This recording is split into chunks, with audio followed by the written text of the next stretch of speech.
Hey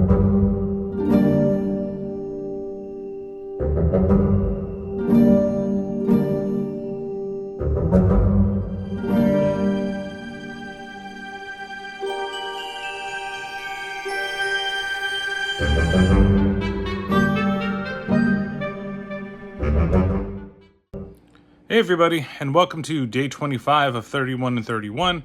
And today, the movie, oh Jesus Christ, is called Gyo, Attack of the Fish Monsters, I think. But you can just find it by looking up Gyo. So this is on the list too of body horror movies. And at least you get it. What the fuck did I just watch? Let me ask you a question. Do you like fish? Do you like dead fish? Do you like watching people spew gases out of their mouth and ass? Well, then have I got a movie for you, and that movie is Gyo. This is one of the weirdest fucking things I think I've seen, and honestly, this probably out of a lot of the random anime that I've seen for this thing, this is the most like horror, like in the way that it's done, in the way that it's animated, in the way that you feel, especially in the beginning when you first see the little fish things. It was entertaining. It was very, very entertaining. It's just the premise is weird. So what is Gyo? Gyo is it was a manga as well. That was a serial manga, and they changed some things up. After I watched the movie, I went and I looked, because I'm like, I'm very interested to see what they changed, because I saw something on the, I think the My Anime list, that had, it's like, oh, well, they did some role reversals and some different characters. So they added 3 characters that I can see. They added Erica, who is like a slut. They added the fatty Aki, and they added this like videographer reporter guy. I think it's Kurosawa or Kugasawa. It's something like that. And they added those characters to the movie, and then they went and they did a role reversal on your main characters, Tadashi and Kaori. I think it's Kaori. And again, I'm terrible with these names.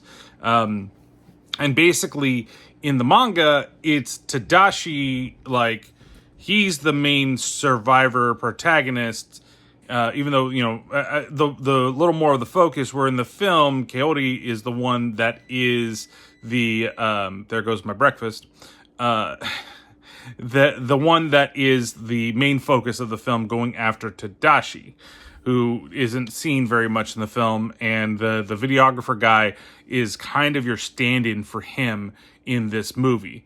I'm curious, like, how much it changes things, because I feel like it doesn't, maybe it doesn't change it a whole lot, but it probably changes a little bit of the dynamic somewhat.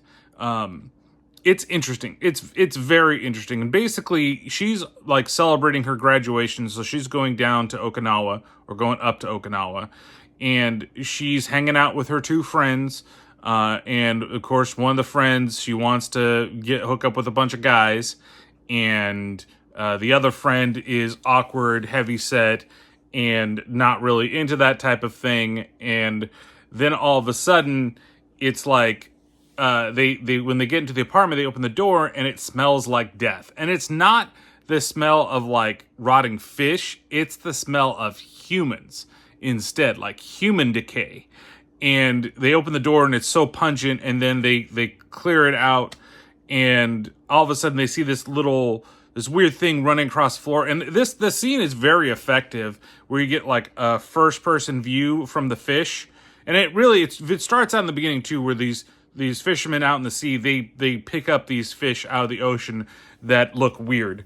But basically, it's a dead fish on this weird, like, walker thing. And the walker thing has these tubes, and the tubes go, and I've seen this movie before, and there's even tentacles in this at one point, and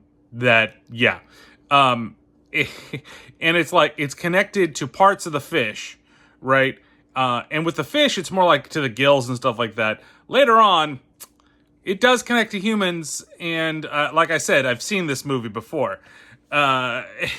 and it it just like it so it basically uses the gas to propel itself to like walk around, and then it starts slowly but surely infecting the humans with a virus, right? And that virus ends up spreading, and they're, it's basically her trying to find Tadashi and all the crazy shit that goes with it, and them basically escaping from these giant fish things.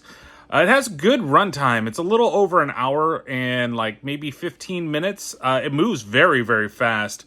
It's very entertaining, and it's just weird as fuck. Like I have not seen something with like this type of premise that's like that. But even for that like little bit of weirdness that you've got there, it's still a fun film. I've been struggling over like the score for this one, since I finished watching it, and I'm just trying to figure out whether I want to go high. I am. I'm gonna go. I'm gonna give this one a solid 4 out of 5 tubes in the ass. I think it's fun. I think that the more I think about it, and the more like I kind of like read about it, and one of the parts kind of sucks at the end. There's a part, like there's something that happens towards the end that I get, and I know why they're doing it. I just feel it's like really cliche, and maybe we didn't need to do that. Like that's why I want to like say like, hey guys, we really didn't need to do that. But you know what? It works. It's fine for the film. And again, the film's it's really fun. And I kept saying, what the fuck, over and over and over again. And when you're watching a movie like really early and trying to like get yourself situated and have breakfast, and then you watch this, it's a little unnerving. But I think that it's still fun. I think that if you guys have a chance to find this and watch it, please do.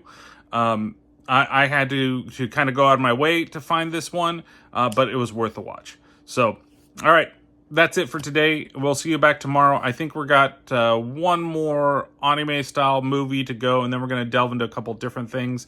We'll go back a little bit to the West with some more, like, funny, maybe more kid-friendly stuff. This one's definitely not kid-friendly. It's not super violent either. That's the one thing. It has its blood, and it gets bloody, but it's not like the bones are ripping apart and all that other stuff, like some of the stuff like Biohunter, where some of the gore was a little excessive. But again, that early 90s, late 80s anime horror movies. But yeah, so we'll see you next time on one of these 31 to 31s. See you later, guys.